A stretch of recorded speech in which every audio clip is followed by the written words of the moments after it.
ঘন কুয়াশায় দিনের বেলাতেও হেডলাইট জ্বালিয়ে চলছে যানবাহন, যেন বৃষ্টির মতো ঝরছে কুয়াশা। আজ কিশোরগঞ্জে দেখা গেছে এমন দৃশ্য। কনকনে ঠান্ডার কারণে পথঘাট প্রায় ফাঁকা, প্রয়োজন ছাড়া কম বের হচ্ছেন মানুষ। হাওর অধ্যুষিত নিকলী উপজেলার তাপমাত্রা সকালে নেমে আসে ৯.৮ ডিগ্রি সেলসিয়াসে, যা দেশের সর্বনিম্ন তাপমাত্রা।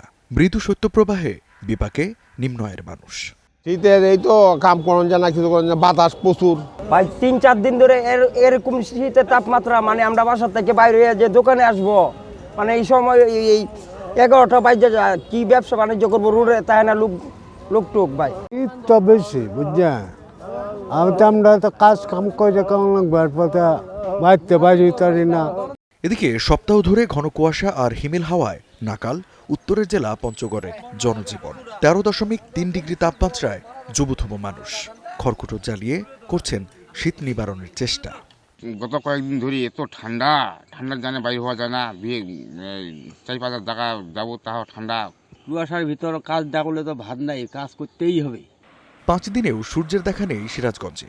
রবিবার সকালে সর্বনিম্ন তাপমাত্রা রেকর্ড করা হয়েছে 11 ডিগ্রি সেলসিয়াস। টানা শৈত্যপ্রবাহ, উত্তরের হিমশীতল বাতাসে হাসপাতালে বাড়ছে ঠান্ডাজনিত রোগীর সংখ্যা। ঠান্ডা লাগছে বাবা, 4-5 দিন ধরে ভর্তি করা হয়েছে। সিরাজগঞ্জ শীত বেশি, তো এই জন্য মনে করো যে ঠান্ডা বেশি। ওইরকম ঠান্ডা, কাশি, হাঁপার টানে, শীতের কারণে আমরা হাসপাতালে এসেছি। আবহাওয়া অধিদপ্তর জানিয়েছে, রবিবারের তুলনায় আগামীকাল সামান্য বাড়তে পারে শীতের তীব্রতা। চলতি মাস জুড়েই শীতের প্রভাব থাকবে এবং শীতের অনুভূতি কমার সম্ভাবনা নেই। সাধারণত তাপমাত্রা যদি 8 থেকে 10 ডিগ্রি সেলসিয়াস হয়, তবে সেটাকে ধরা হয় মৃদু শৈত্যপ্রবাহ। তাপমাত্রা এর চেয়ে কমে 6 থেকে 8 ডিগ্রি সেলসিয়াসে নামলে মাঝারি, আর 4 থেকে 6 ডিগ্রি সেলসিয়াস হলে সেটাকে ধরা হয় তীব্র শৈত্যপ্রবাহ। Ranju Iftekhar, star news.